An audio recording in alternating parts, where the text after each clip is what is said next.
Tick tock, tick tock.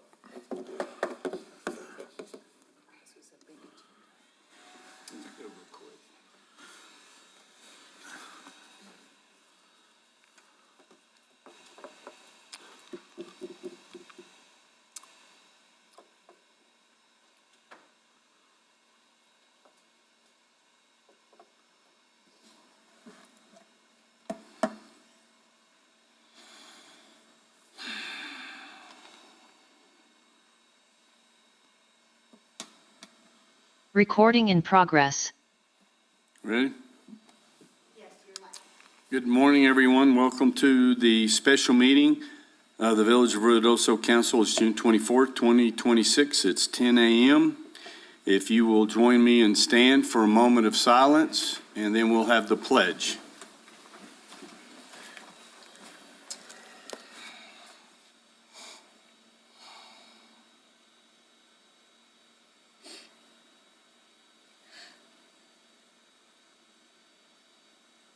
Pledge. Pledge allegiance to the flag of the United States of America and to the republic for which it stands, one nation, under God, indivisible, with liberty and justice for all. I salute the flag of the state of New Mexico, the Zia symbol of perfect friendships among united cultures. All right. Thank you, everybody. Remember, drink lots of water. If you can stay indoors, do. It's going to be hot. It ain't going to be Africa hot like it is in Roswell, but it's still going to be hot. Roll call, please, ma'am.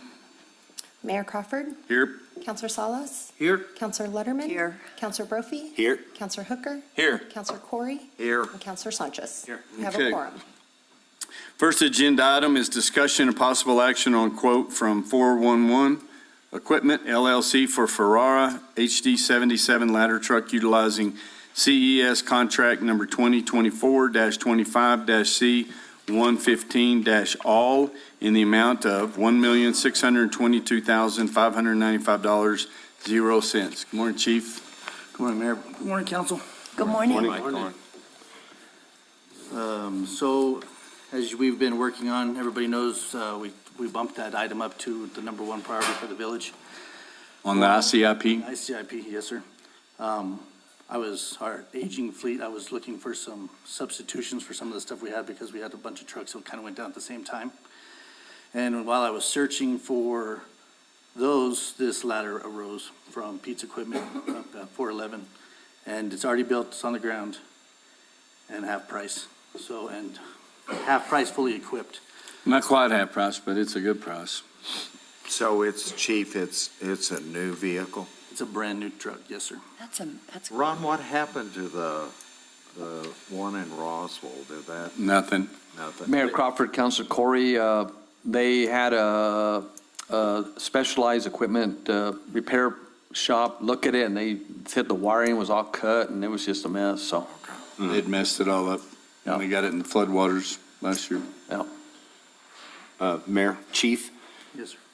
the truck that you're proposing here, it doesn't have a build-out sheet, obviously, so can you tell us a little bit more? Is it bigger than the ladder truck that we currently have? Is it equal or the same size? Is this exactly what we're looking for? I mean, obviously, a $1.6 million purchase is a substantial purchase, even if it is half price, but is this truck what we need? Is it bigger? Is it better? Can you tell me a little bit about the vehicle itself? Yeah, so this truck's an HD 77 Ferrara. All the research and everything, that it's a heavy-duty truck. Okay. So the complaints that have come from this truck are, it's not a soft ride. It hits bumps. It's a heavy-duty truck, so it's the framework and everything's very rigid. It's a 77-foot ladder. We currently have a 75-foot, so it's 2 feet longer. Okay. It's got all the new amenities. It's got a clean air cab, so it takes that peroxide and cleans all the cab for any kind of toxicity that's in the cab, for whether it be for COVID or whatever. It's going to be fully outfitted with shelving and everything that meets an FPA. I don't know. It's got lots of bells and whistles on it. So. And I everything talked that to we need. Albuquerque and Santa Fe. They have two, the Ferraris, I had never heard of them. And he said they're great trucks. It's just this one came down the pike, and the dealer was telling us that the manufacturer had produced more this year and gave him more opportunity. He knew we were looking, and so we jumped on it. There's our Does- county commissioner. Everybody Chief, smiles. does- Good to see him. Does it have a warranty? Yes, sir. It's fully warranted. Okay. And as it relates to our ISO rating, so we will have satisfied the equipment part of the equation. So what's left? Just the manpower? There's a lot. The manpower is the biggest, the big ticket item. Okay, But yes, we do need an additional ladder. okay. And Mayor, if I may, Chief, is there a run status on that apparatus, i.e., would it be first run? Is it only going to be specialty? I know in other places they've outfitted an apparatus that can go to anything. You know, it might go to a traffic crash or it might go to a man down. Would it set, or what do you think of that? That comes with staffing. So we try to get it on everything because that's how we're going to get our ISO back. It's going to have to respond to these calls and it's going to have to be shown on the scene. So with our staffing, the way that we have it right now, we have to limit it to making the calls that it's necessity. Sure. It's a necessity. So that's why we need to get the manpower up. Where will it set? Station 1, And the other one will come to Station 2. correct. There you go. That way we have one on each side of the main waterway? Correct. Is that the situation? Ron, what are the financing options? Mayor Crawford, members of the council, right now we're doing a traditional, we're looking at a financing through a finance company that the Pete's Equipment's using. We're looking at a 10-year with an annual payment, a little over 5% interest, about $211,000 a year. We're also having discussions with the New Mexico Finance Authority, and if they can, release the loan and they can take it over, we're having that discussion, and their interest rates are a lot less, so, but right now, we're gonna go with this. This is what we're looking at, so. And just so you know, the reason we got on this one pretty quick, we've had others that have come up that we've checked into all the different things and call them back, and they're like, well, it's too late, sorry. Wow, and I love the fact it's already built, because that's Well, been and another. it'll be lettered too, Yes, and I forgot what the expected delivery date would be or when you go get it. It was, yeah, I mean, it could be at any time, but then since we did the additional tooling and the stickering, it was going to take just a little bit longer. And So we we're gonna ended ship it. up buying, I forgot what the additional tooling was, it's on here. It's just an FE, the 1900 standard, so it's extra shelves. It's going to put a foam system in because it was an addition that's an option, I guess, a dealer option. So it's a foam system, all the tooling could be compliant with 1900, and just shelving. So foam opposed to water? Both. It's going to have a 500-gallon water, It'll be able to do both. and then it's got foam too. And ladder height wise, like that's what we need? 77, Yeah, but, that's good for everything that we have here in town? and that's with the apartments coming up and. Yeah. Well, that's kind of what I was asking. I know that we're building some taller buildings now than we've had previously, so just making sure that we have adequate ladder heights. Any other question? Mayor, I move approval of the quote from 411 Equipment LLC for Ferrara HD 77 ladder truck utilizing CES contract number 2024-25-C115-ALL in the amount of $1,622,595. I'll second. Any final discussion? Roll call, please, ma'am. Counselor Corey? Aye. Counselor Sanchez? Aye. Counselor Hooker? Aye. Counselor Salas? Aye. Counselor Letterman? And Counselor Brophy? Aye. Okay, thank you very much, Chief. Next one for you. Item number 2, discussion and possible action on a proposal from Siddons Martin Emergency Group LLC for Pierce Stock 43920 pumper utilizing New Mexico State Price Agreement number 10-5/21-00101AK in the amount of $520,840.00. We found this truck, our first due truck on Station 2, Station 1, and Station 3 went down, not simultaneously, but back to back.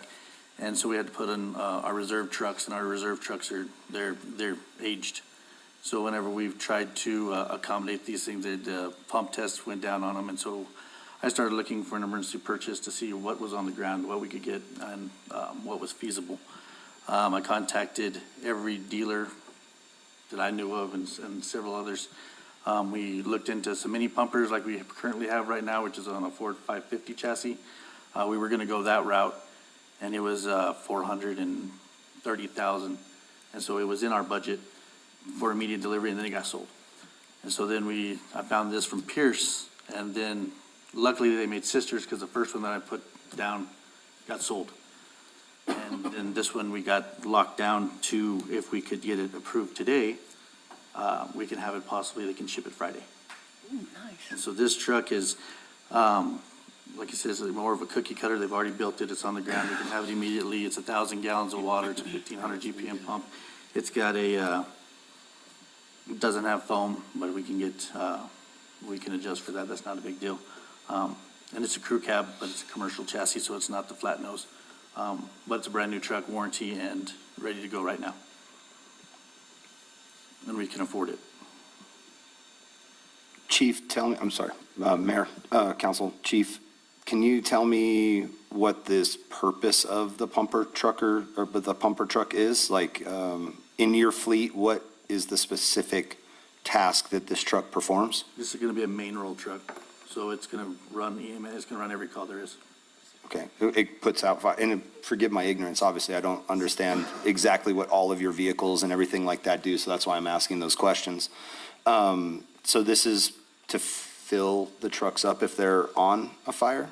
Or this can actually go put out fire? This can, Yeah, this is a what main is the functionality of the truck itself? Yeah, this is a main roll Class A pumper. Okay. So it's fighting the fires. Okay, Yes, sir, so it's fighting the fires. It's got a large enough tank where it can also transfer water, but it's fighting the fires. okay. Yeah, this one has the 1,000-gallon tank. The other was 500, so felt like that was a little real bonus. And so this would be the bigger version of like those 550s that we run around town right now, like those brush trucks that we have? This is gonna be, are you familiar with the older fleet, like the one that's in this substation over here? I can't say that I am. No, it's just a bigger truck. It's a Freightliner. Okay. Any other questions? I move that we accept the proposal for Siddons Martin Emergency Group LLC for Pierce Stock 43920 pumper utilizing New Mexico State Price Agreement 10-05-21 2-101AK in the amount of $520,847. Second. Okay, final discussion. Roll call, please, Yvonne. Counselor Letterman? Aye. Counselor Hooker? Aye. Counselor Corey? Aye. Counselor Sanchez? Aye. Counselor Salas? Aye. Counselor Brophy? Aye. All right, thank you very much. Congratulations, Chief. Thank you Thanks for very much. staying on it. Item number 3, discussion and possible action on hangar purchase and sale agreement between Thomas J. Heller, seller, and Luke Meter, buyer, for hangar P9 located at the Sierra Blanca Regional Airport. I don't see Lee. Mayor, council, if you will, I'll speak. Okay, go for ahead. this. So as you can see on your purchase agreement, this is a option to sell from Heller to Meter. The sell price is $15,000. The current lease was originated in 2006. It is currently in its second option, which will expire October of this year, October 30th. There are 2 remaining 5-year options on this lease that the buyer would be buying. Now, the sale does also specify in there that the seller will make every effort to procure additional extensions to more options for the buyer. So today, the council, we are asking you to consider approving the sale, and then your determination on whether you want to give an extension to the lease purchase. Well, the question I have is, we've been going over this for the last year. We hired a company specializing in it because we were told we weren't doing our fiduciary duty if at the end of the original term of the contract with the extensions, it becomes village property and then we turn around and rent it. Correct. So where are we at on that? Because we haven't got a conclusion from the attorneys on that yet. So for this, that is the option, right? So if you do not provide an additional extension to the 10 years that's already there, it would revert back to the village. So that's in 10 years? Yes. I thought that that's what we wanted to do. We wanted to have all of the hangars out there Well- and then us rent them. Well, eventually, and that's the way the lease has been read, but the way it had been in practice from Right. forever was that they just kept giving additional leases, and then we would approve sales to some new person, and they would put a figure, a real estate agent would show up and put a figure on the hangar, they would buy it, and then the village would give them another 25 years. And we found out through the FAA with all the grants and whatnot that we're going through that we're doing it wrong, and so we wanted to try to make it palatable as possible, but they understand they've got 10 years solid, Correct. and there is a potential for an additional 5. Only if the council approves it. So Okay. the current lease would expire October 30th, 2036. Okay. So why would we give another lease? I don't know, it's up to you. I mean, it's, that optional lease is not being decided today. Yeah. Correct. It is? So part of the sale was that they would negotiate with the council to get additional time. They have not shown up here today, so I'm not advocating for that. Okay, so that would be in 9.5 years they could start Correct. trying to negotiate that. But the goal is now, we've been briefed that our job is, just like with the Lynx, after the Hubbard folks took it over, they owned all the buildings, now those buildings all belong to the village. With ownership comes more responsibility, maintenance, things of that nature, that's why we go back with the lease. Right. And so, they also know the rules and about being able to use it for additional storage and running additional businesses out there, because we still have some people that I found out just recently are still running a business out of it, because it's cheaper. It's cheaper to rent an airport hangar, and then we've got people that need airport hangars. Mayor, so Heath, forgive my ignorance, but, so if we approve this assumption, then they have to come back to us to renew the lease later this year? Correct. Council Mayor, correct, that is correct, yes. This year. All you are approving today is just that you're approving the sale. Okay. But why would we sell it? I mean, why would we allow them to sell it? Well, there's 2 additional 5-year terms. Yes, so the lease still has currently on 10 the lease. years. And so the 15,000 that they're buying, they know they're gonna get 10 years. Okay, and that's still pretty cheap for an But airport that's hangar. the seller. That would be Heller. Yeah, and Heller is, the buyer is paying 15 grand for 10 years and knows it, To Heller. yes. Because they still have time left on their lease. We're not selling the hangar, we're selling the lease, the time left on that. And we aren't getting anything out of it because at this point, we don't have control over the ones that are still grandfathered in Correct. within what was existing, even though we've been told, look, this is where you got to get to. But right now, you're still in this path. They have a contract that's good, and what they're wanting to do is get out of it, and these people are willing to buy the remainder of the contract, and then they're wanting to come in and talk to you, but you seem pretty gripey about it. I guess I just don't understand why we would allow him to sell it. We can't, it's his right to sell it. Yeah. It's That's the new his. people, the extension. They're Right now, asking for more they're buying time. 10 years. Okay. In mayor and council, on other hangar leases where they're going to sell or reassign it, they may only have 3 years and that's it. So when a buyer does buy it, that's all they have, so. And just to make people aware, we have people that own hangars, that have done side deals with other individuals that have airplanes and told them they're selling it without coming through the proper channels. And so we've met with people that have been paying for the last 10 years. And now they think they own it. Well, they don't own anything because it never went through the village, was never approved, and it's in the contract. And these are business people that can afford jets and airplanes. You'd think they would have an attorney read it.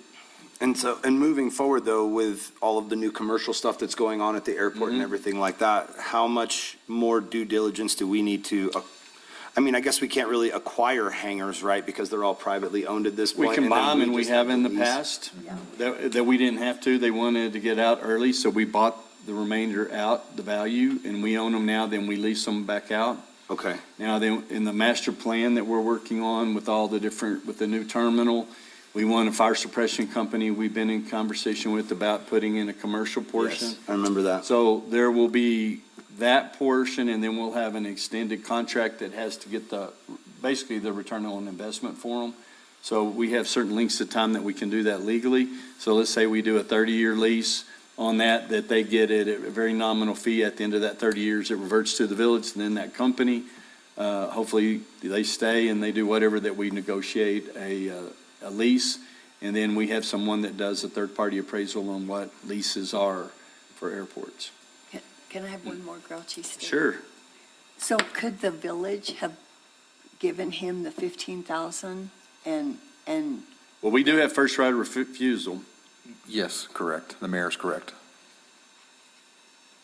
I just figured between all the roads you're getting ready to do and the potholes and stuff, the last thing you wanted was, because it needs weeds trimmed out there, I went and I looked was at just it. wondering. But yes, you're right, and that's a conversation we can have right now. Fire it up. I don't know enough about this, so I Well- would love to hear all the sides of that. What it gets down to is, because it's not that we want these hangars, it's that the FAA has said the practice will be. Should an have been. entity- Yeah, an entity has to maintain them if it's your airport and so on and so forth, all the legalities of that. Okay. So we have sat here and said, we'll just do it by attrition. As they reach the end of their contracts that these people signed on, good faith, that's how we thought it was. You let that run its course, and then at the end of it, we'll look at getting these properties, or these hangars. And even in the meantime, we're still responsible for maintenance, upkeep on exterior stuff. This is all on the owner. or That's the all on current them. owner. They have to keep the weeds and stuff trimmed in the inside and obey the rules that it's meant for aviation. They can park their car out there and whatnot, but we've had people literally that run painting businesses and they use it for storage because it's cheaper than building a building in town or rent. I mean, 15,000 for 5 years is a great lease. Yeah, that's a pretty good deal. That's a pretty good deal. And so that's what we've gone in there to look at those, and we do have others that we're looking at, that we're interested in, that will go hand in hand with, the RAISE grant as far as Contour, Enterprise cars coming back to town, giving them a place to go in and do their thing. So we have made those conversations, right? Yes, sir. Okay. So Has with the has owners. our new attorney, is he involved in this? Yes. So looking forward into the future of what our airport is becoming, or we hope it to become, how important is it for us to have ownership or right of refusal on these hangars as soon as possible? Like how probable is that something that we need to be looking forward to? Because 10 years from now, if this guy owns this hangar, or 15 years from now, whatever that looks like, 10. yeah, 10 years from now, that guy owns that hangar still. Are we going to need expansion at that airport, or is there more FFA grants that are going to help us We're gonna- grow and develop, so we're not going to need all these older hangars right away? I And guess, possibly in this master plan is separating it, having more of a residential or private and then commercial side. okay. And so there may be, in the scheme of things, in one of the grants, if it's deemed necessary, the best way to redo this airport and have that master plan is move those hangars. And if they're already owned, then it would be incumbent on us and the grant to move them to that other area. And so these are things that we've been working on that haven't been finalized exactly yet because we haven't got the anchor businesses and whatnot in. But we're moving in that direction. So we're starting with the leases. So this is long-term. Yeah, For example, with this one, we can always use more hangars because we have people that come in and want to put their, this is not a huge hangar. No, this It's is a not. small hangar. It's what we call it's not really a T hangar. But it's just a small hangar. So you're limited on what size of planes you can put in. So my suggestion would be, and I don't get the vote, but would be to extend this one, go ahead and allow the sale and let them know they got 10 years. And then if they want to come in and renegotiate it in October, I still think it should be that 10 years because hopefully by then we've got the master plan finished And that's one of the things I want to finish while I'm still here, finish that so we have a direction where we're going. And we're constantly, because it's just like on the RAISE grant, we've already put in for an additional $3 million to the grant. We've already got money in play for the FAA for the new terminal. They cost the taxpayers nothing. But hopefully it adds value, and then eventually, we've in the past talked to FedEx and different ones on being able to fly in on commercial. And so all these things are working together, but we've got to start here, because that's a way off. If we tell the public on all of this, they're wanting to see, what have you done next week? And it takes time to get there. Okay. And so these, or we're just trying to get the leases as they come up, people to understand, all you're buying is the time left on that hangar, and that's it. So they still have the lease, the 10-year lease, no matter what. Right. Correct. So whether these people buy out the lease. and Or have- sublease it to Or them. sublet the lease, they still have the lease no matter what, unless the village goes and buys them out, correct? Unless we come in and make an That's a offer good to buy point. them out. So it's just who signs it. Yes. Because see, they could come back and say, I'll sublease it, and we can approve the sublease to them. So it's just, we've got a lot of things to buy, and I think it's not critical at this point. In another 10 years, we'll be in a position, because it will take, to do the terminal, get the funding, we're talking 18 months or more, Yeah. and then to build it, a year. And then that's part of the sterile, having a sterile airport, with TSA Yeah. in the plan, so that people can fly out of here to anywhere. We can go into DFW, we can fly to Austin, whatever. And so that's part of the bigger plan. And so we put a lot of this on hold after the fires. And so this is where we're trying to revive it and get Aerotech and those companies Yeah. back at the table. Okay. So that's just my 2 cents, the way I. Well, thank you for that information. That makes it a lot easier to make those decisions and know what the progressive future plan looks like. But Susan's right, eventually, we have to, what the contract says, we have to abide by. But somewhere way off, it got off, and so the councils had seen what previous councils have done, and then when we're doing this review with the FAA some years back, they came in and said, you're doing this wrong. And if you want to continue to get all these grants and move in this direction, because if you just want to be a little airport like some of the other communities have, and just stay little and, not get the grants, because we got 13 million in some to redo the runways. Yeah. And we got another, how much was it for the lighting? It was quite a bit. Yeah, a couple more million, and Oh, then, yeah. so we're constantly working in that, and it's just like, once you get in that stream and you get a grant, you perform the grant, and spend the money on what you're supposed to, you apply for a grant, it really puts you in a lot more favor that you're moving in that direction. Okay? I make a motion Okay, to approve the hangar purchase and sale agreement between Thomas Jason Heller, seller, and Luke Mader, buyer, for hangar P9 located at the Sierra Blanca Regional Airport. Second. any discussion? Roll call, please, ma'am. Counselor Hooker? Aye. Counselor Salas? Aye. Counselor Letterman? No. Counselor Brophy? Aye. Counselor Corey? Aye. And Counselor Sanchez? Aye.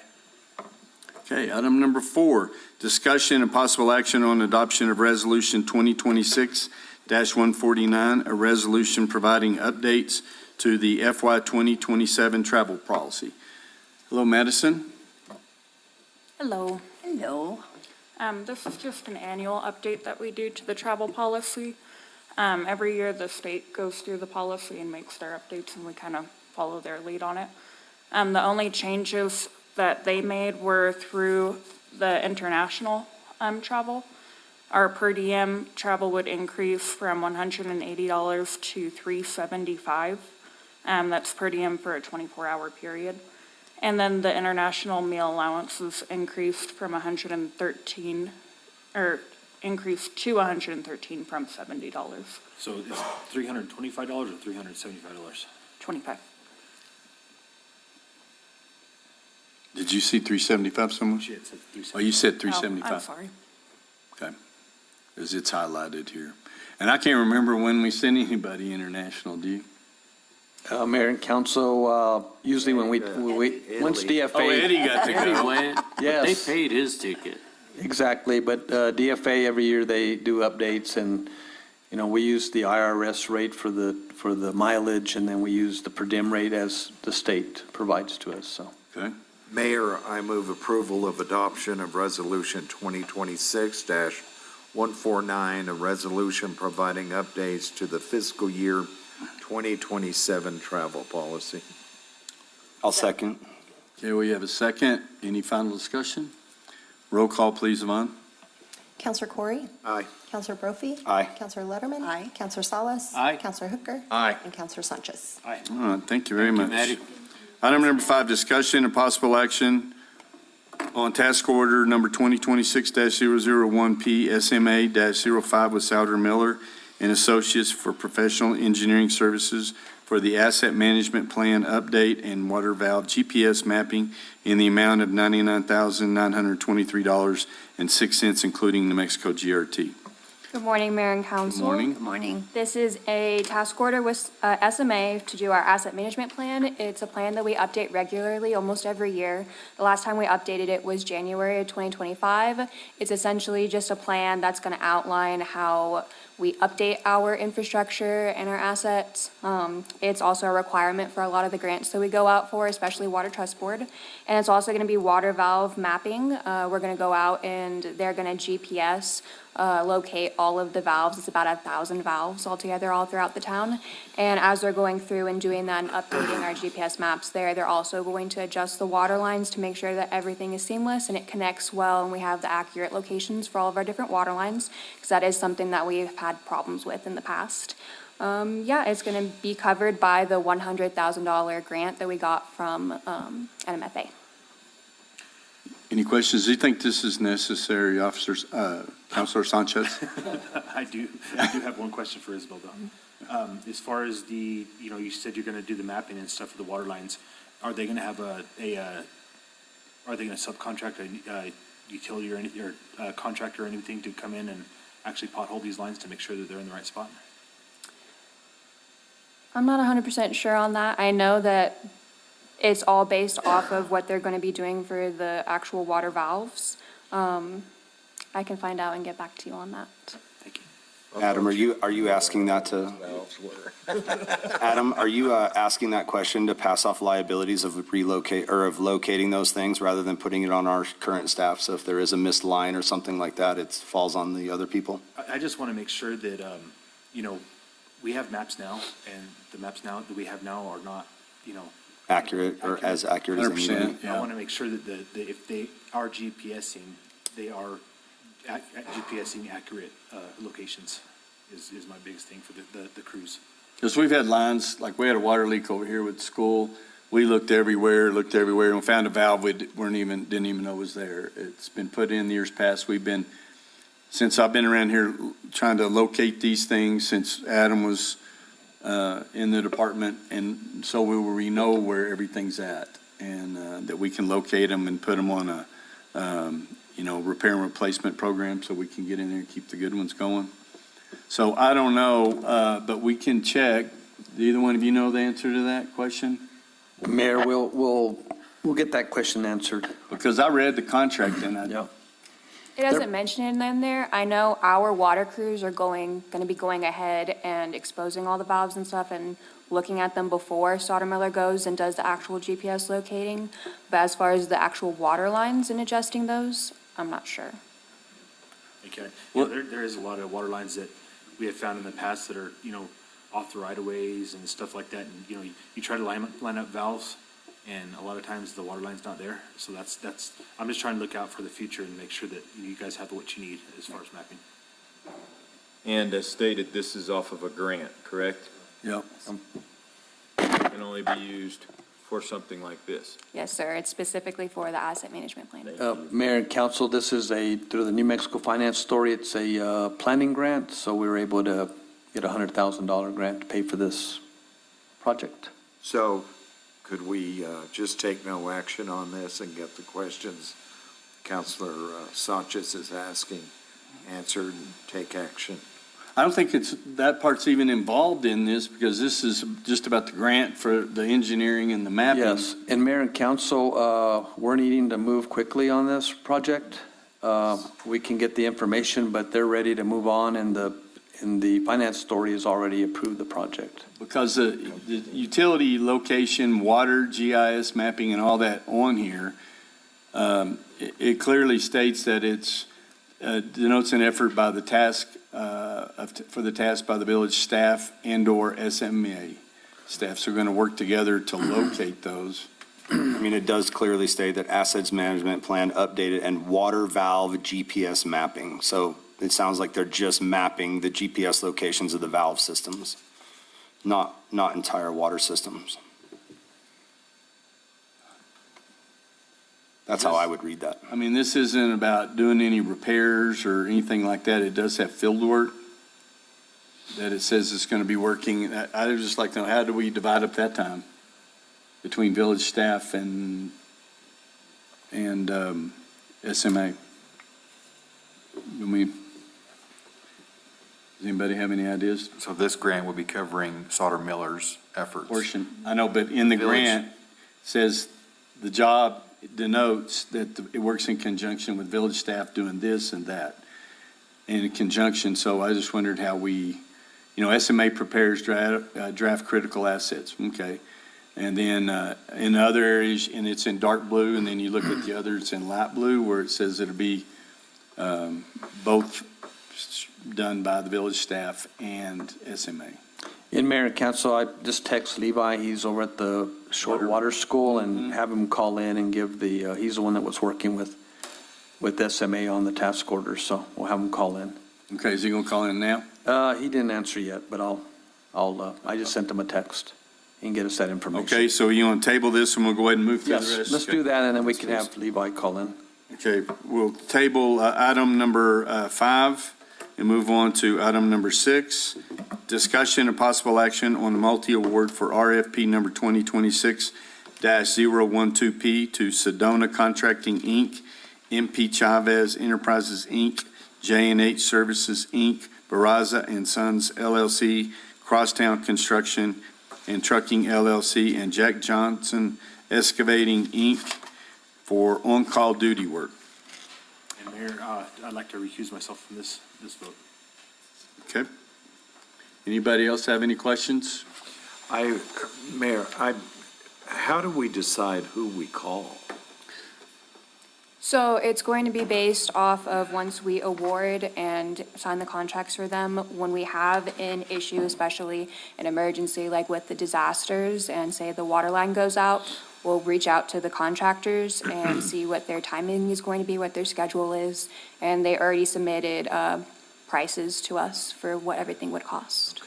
So a lot of those, Availability, right? Pretty much who could get to it right now. Okay.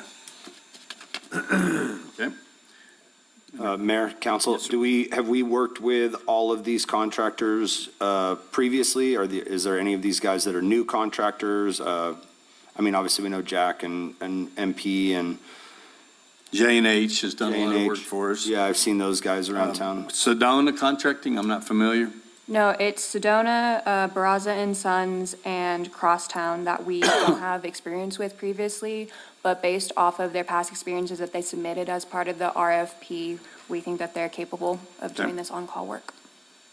We don't have any representatives from those companies here today to. I'm just going to add, Crosstown Construction is who did the work at Eagle Creek last year, the cement work that was done out there. So we have worked with them. What work? There was some cement work that had to be done. I don't remember exactly what it was, but we did hire them for that job. Okay.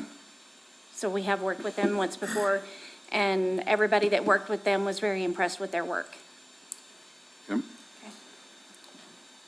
And most of these, the process that we go through when we put out for bid, they agree to these things. And then it's reviewed by an independent group. I'm not sure who was on this group. Levi and Isabel. It's on the, It was me, Levi, Josh, and Marty that scored. and it should be a sheet in here. So they graded on, do you have the equipment? Do you have the expertise? Do you have all these different things? And then they allow them or not. Sure. And so then it's not like we're doing long-term contracts and projects. Eventually, there could be, when we got all this money that's coming in on these engineering projects, we'll go out to these folks And yeah, and get them, and have them do it. This is like, we have a flood, we got debris, we got that, we're calling everybody we can get to go. copy that. Mayor, I move approval of the multi-award of RFP number 2026-012P to Sedona Contracting, Inc., MP Chavez Enterprises, Inc., J&H Services, Inc., Baraza and Sons, LLC, Crosstown Construction and Trucking, LLC, and Jack Johnson Excavating, Inc., for on-call utility work. Second. Okay, any discussion? Okay, roll call, please, ma'am. Counselor Corey? Aye. Counselor Hooker? Aye. Counselor Salas? Aye. Counselor Letterman? Aye. Counselor Brophy? Aye. And Counselor Sanchez didn't have to go to the bathroom. The rules are you're supposed to leave them. So he read the memo. Item number 7, discussion and possible action on agreements between the Village of Ruidoso and Sedona Contracting, Inc., MP Chavez Enterprises, Inc., J&H Services, Inc., Baraza and Sons, LLC, Crosstown Construction and Trucking, LLC, Jack Johnson Excavating, Inc., for on-call utility work, multi-awarded through RFP number 2026-012P. I'll make a motion. Go ahead. I'll make a motion to approve the agreements between the Village of Ruidoso and Sedona Contracting, Inc., MP Chavez Enterprises, Inc., J&H Services, Inc., Baraza and Sons, LLC, Crosstown Construction and Trucking, LLC, and Jack Johnson Excavating, Inc., for on-call utility work, multi-awarded through RFP number 2026-012P. Second. Okay, any discussion? Roll call, please, ma'am. Counselor Hooker? Aye. Counselor Corey? Aye. Counselor Salas? Aye. Counselor Letterman? And Counselor Brophy? All right. Item number 8, and Sanchez will be joining us shortly. Discussion and possible action on a memorandum of understanding between the Village of Ruidoso and the Ruidoso Municipal Schools for the joint use facilities. Good morning, Mayor and Council. So this is our annual MOU we have between the schools and the village. And this is for our use and maintenance of the White Mountain Sports Complex. And then also there's some other items in there like the tennis courts is one of them. If the schools do want to use the tennis courts, Horton Auxiliary Gym, which is the lower Horton Gym, and then also Horton Stadium if we need to use that. This is just our standard MOU we do every year. Okay. So question to Councilors Letterman and Hooker, has your ad hoc committee met with, No, but I Schools. mean, yes, we have so met. everything is going well? Yeah. Good, okay. Except for Gordy. Oh, I mean, never mind. No, it's gone well, and I think the dialogue continues to be one of communication, working Yeah. together, what's good for all of us, so I don't have any issues at all. And with that, Gordy, could you come up for just a second? I do have a question, Mayor. Okay. Since Gordy is Good morning. here, I certainly don't mean to put you on the My name is spot. Gordy King. I'm Director of Facilities and Operations for Ruidoso Municipal Schools. First of all, I'd like to say on behalf of the superintendent, we appreciate the partnership that we've had over the years. There are multiple facilities, including softball, right next on Gavilan. But yeah, I stand for any questions that you have, but thank you. I do. Thanks, Gordy. I appreciate it. Ron, Heath, I'm going to need you with this too. You know, on Hull, and we've put, not we, but I guess your contractors, or maybe the schools, put the fence around those two big ponds. Yes, ma'am, that would have been my department that did that. Okay. What I'm concerned about is the stagnated water. It looks like to me that our culverts are up too high. There's nowhere for that water to go. And there's bugs, there's mosquitoes, it's nasty. And that's right by the school. I'm very concerned about that. And I was just wondering, is some of those culverts ours that we need to look at? Well, I'd like to address that, but I thank you for Okay. the question. But that whole situation, that entire area right there was kind of transpired by NRCS. They came in and, because it was causing quite a flood issue, I believe it was for Mr. Taylor. Yes. So they came in there and they kind of made that reservoir to stop and slow down any of that floodwaters. Now, we can't stop the spring water that actually comes out of the ground by Kidd Connection. That is a constant flow. But as to the height and stuff of the culverts that were installed, that was all engineered by Corps of Engineers, I believe, within RCS. So I really can't speak as to how they came up with how much water was going to remain holding versus flowing. So that would be something I would have to reach out to NRCS and try to Well, find out. I strongly echo Counselor Letterman's comments. And I've got the bug bites to prove it. I'm now avoiding that area altogether. The mosquitoes and then the algae is just, it looks like the reflecting pool in DC.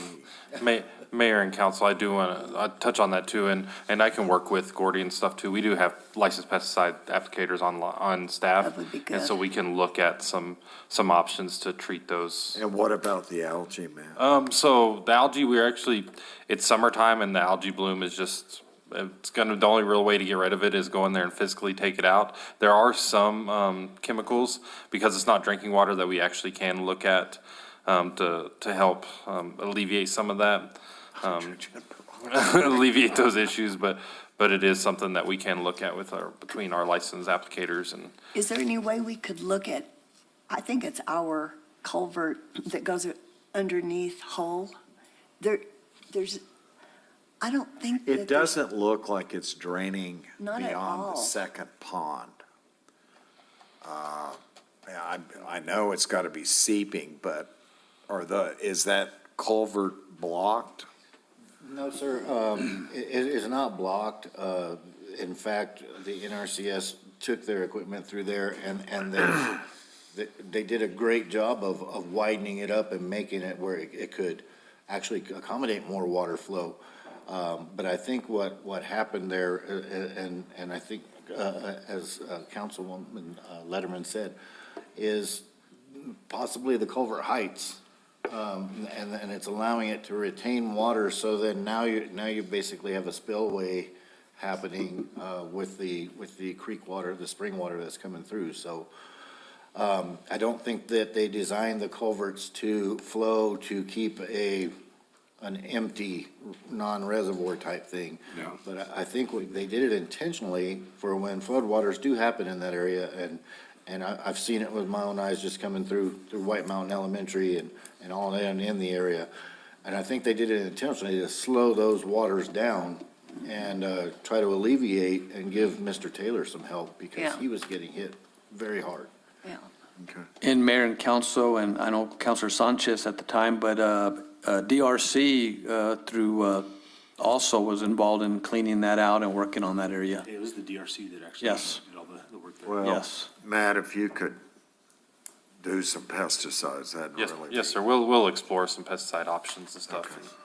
Okay. Just wait till the deer flies happen. They are out at Grindstone already.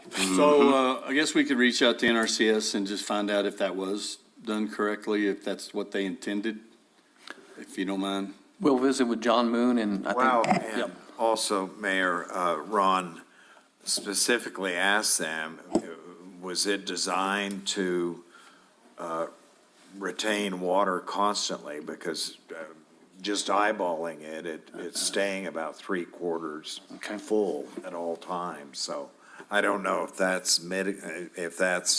impacting the, ability to control floodwaters or not. I think they call it volume dispersal or volume influx dispersal. So it keeps a little bit of water in there, but as the water volume increases, it has something to slow the water down before it reaches the next culvert to discharge from there. So it is a typical design of water mitigation. I don't know if that was the sole intended purpose, but that is 100% what that would be designed for. Gordy, thanks, I appreciate it. Yes, ma'am, thank you, and thank you again for the continued partnership. I make a motion Okay, to approve the memorandum of understanding between the Village of Ruidoso and the Ruidoso Municipal Schools for the joint use of facilities. Second. any discussion? Roll call, please, ma'am.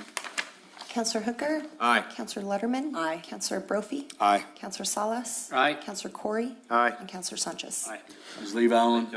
Mayor and council, we have representing SMA, Sauter Miller is Marty Howell and Russ Doss, and they can explain this project here that we're working on. That was agenda 5, right? Yeah. We're going back to Number 5. item number 5 on task order 2026-001P with SMA-05 Souter Miller and Associates. Good morning, gentlemen. Sir? Good morning. Okay, we had some questions on this. Do you want to go ahead there, Counselor Corey? It was Counselor. Oh, Counselor Sanchez. Yeah, Marty, on this task order, I know you guys are GPSing the valving and stuff for the Village of Ruidoso. Does this include the mapping of the water lines also? I might jump in there. Yes, sir. What this is for is you guys already have GIS mapping of your water and sewer system, but they were built on paper maps so that they're not exactly accurate. We're going to go through and GPS locate valves in the manholes, as many as we can get. And we'll go back and get your water and sewer lines, and we'll relocate those water and sewer lines to match up with the valves and manholes. So yes, we will correct your lines and give those back to your GIS personnel. Okay, I guess what the other part of my question was is if you're going to have any kind of subcontractor or anything actually locating these water lines, because, you know, from experience, in the past, you know, you line up valves, but the water line doesn't exactly line up. You know, you got stuff, some out of right of ways and stuff like that. That was my biggest question. Yeah, we are not going to do any subsurface excavation like that, so we're going to do the best we can. Ordinarily they run in a pretty straight shot, but yes, they do bend and curve a little bit. But this will be a vast improvement of what you have already. Thank you. Councilman Sanchez, will you just go out with us and tell us where they all are? That's their subcontract. Okay, anybody else have any more questions for these gentlemen? Thank you for Thank you, guys. quickly responding. Yeah, thank you. Thanks, Ron.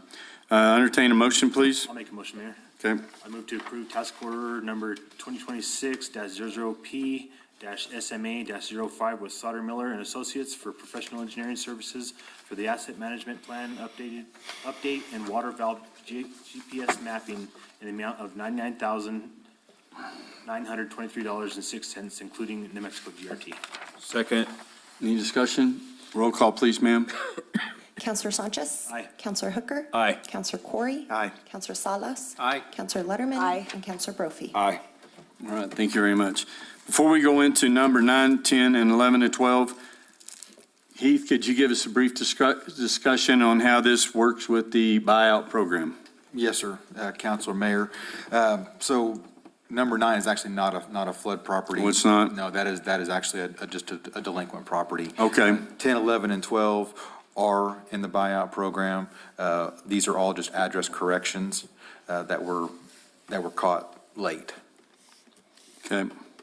And so if they're not included in the buyout program, if they are, these will be pulled out? Correct. Okay. So, all right, we'll go on to number 9. I apologize. Number 9 is discussion and possible action on adoption of Resolution 2026-145, a resolution finding the property located at 107 Ponderosa Drive, Ponderosa Heights Subdivision, Unit 3, Block 19, Lot 11, and Unit 3. Block 19, Lot 12, East, 1/2 of Lot 11, Ruidoso, New Mexico, 88345, a public nuisance. Again, this is not a flood-impacted property. This is just another property that we have in the village that has been neglected. Okay. Any questions? Mayor, I move to approve Resolution 2026-145. Second. Any final discussion? Roll call, please, ma'am. Counselor Salas. Aye. Counselor Hooker. Aye. Counselor Corey. Aye. Counselor Sanchez. Aye. Counselor Letterman. Aye. And Counselor Brophy. Aye. Okay, item number 10 is discussion and possible action on adoption of Resolution 2026-146, a a resolution providing for the repeal of Resolution 2026-38 adopted by the governing body on the 27th of April 2026 and finding the property located at 153A Fern Trail, Ruidoso, New Mexico, a public nuisance. Mayor, Council, so the original resolution, 2026-38, just had 153 Fern Trail. We later discovered that there is a 153A and B. The property and the property owner that we had in the original resolution is correct. We just needed to make sure we designated it was A, 135A, or excuse me, 153A. Mayor, I move approval of adoption of Resolution 2026-146. Second. Okay, discussion? Vaughn, please. Counselor Corey? Aye. Counselor Letterman? Aye. Counselor Brophy? Aye. Counselor Salas? Aye. Counselor Hooker? Aye. And Counselor Sanchez? Item number 11, discussion and possible action on adoption of Resolution 2026-147, a resolution providing for the repeal of Resolution 2026-90, adopted by the governing body on the 27th of April, 2026, and finding the property located at 640 Sudderth Drive, Ruidoso, New Mexico, a public nuisance. Mayor, Council, again, address correction. The original property owner was the correct owner, but we had mislabeled the actual property in that 2026-90 resolution was La Salsa, which is not damaged and is operational. This is the structure just back to the west of La Salsa. Keith, can I ask you a question? We own Riverview RV Park. Riverview RV Park is 642 Sutter's Drive. But from the time that we bought, per the county, per the state, per the lot, okay, but from the time that we bought the property, the village and the post office had us postmarked at 640 Sutter's Drive. So we operated our business under 640, but the actual address is 642 Sutter's Drive. We are signed up for the PPR, which they did the property, and as you guys all know, they pulled their equipment. They didn't get to the house. We are part of the buyout program as well. But there's been confusion ever since 2022 when we bought the property between the county, the post office, the state, on that address. So, and I know that every time I reached out to the village about it, they were like, we're about to change the address. And as you guys all know, that never got done and it kept getting pushed because of other things that have come up. So we've kind of just operated under both addresses the whole time because that seemed to work for everybody. So I don't even know if that's us or not at this point. Make sure. When you bought the property and you went to the broker, what was the paperwork on that? 642 Sutter. 642, and we have it listed as 640. So this property. We paid our village 5% tax, as well as set up, because here's the deal. If a customer was driving a 47-foot fifth wheel, and they put in 642 Sutter's Drive, they would have pulled into the kennel next door and wouldn't have been able to turn around. So we operated our whole business off of 640, because we tried to make the changes, and it's about impossible to get everybody on the same page. Yeah. So I just want to we're signed up for everything. We're doing the best we can. We know our house is an eyesore. We know that it's a bad memory for everybody because that's where the 3 people died last year. We're trying, but I just, I just figured I'd come out and announce it. 642 Sutter's Drive is Riverview RV Park, and that's the address with the house that's collapsed on both sides where the people died. So this property owner is Jesus Grimelda. Oh, it's a different one? Yes. So this doesn't even have anything to do with us. No, okay. I guess I should ask you that first. I apologize, Heath. Jesus Grimelda. So which property is that? That is the property directly west of La Salsa. The structure that's right there off of Sutter. The dog grooming, I think. The dog kennel? Yes. Oh, okay. Okay. Okay. Yeah, the addresses in that stretch have been messy ever since we moved out here in 2023. Okay. Done our best to work with it. Okay, I'll entertain a motion. I move that we accept the adoption of Resolution 2026-147. Second. All right, any final discussion? Roll call, please, Yvonne. Counselor Letterman? Aye. Counselor Sanchez? Aye. Counselor Corey? Aye. Counselor Hooker? Aye. Counselor Salas? Aye. And Counselor Brophy? Aye. Okay. Item number 12, discussion and possible action on adoption of Resolution 2026-148, a resolution providing for the repeal of Resolution 2026-81 adopted by the governing body on the 27th day of April 2026 and finding the property located at 412 River Trail, Ruidoso, New Mexico, public nuisance. Mayor, council, again, so the original resolution was for 415 River Trail. That property had 0 flooding impacts. It is the property just adjacent to, be the east of 415, which is 412. I move that we accept the adoption of Resolution 2026-148. Second. Okay, any other discussion? Roll call, please, Vaughn. Counselor Letterman? Aye. Counselor Salas? Aye. Counselor Brophy? Aye. Counselor Hooker? Aye. Counselor Corey? Aye. And Counselor Sanchez? Okay, we'll enter into closed session. If I can get a motion to enter into closed session, please. Make a motion to go into closed session. Discussion of limited personnel matters citing 1015-1 H2 NMSA 1978. Discussion subject to the attorney-client privilege pertaining to threatened or pending litigation in which the Village of Ruidoso is or may become a participant, citing 1015-1 H7 NMSA 1978.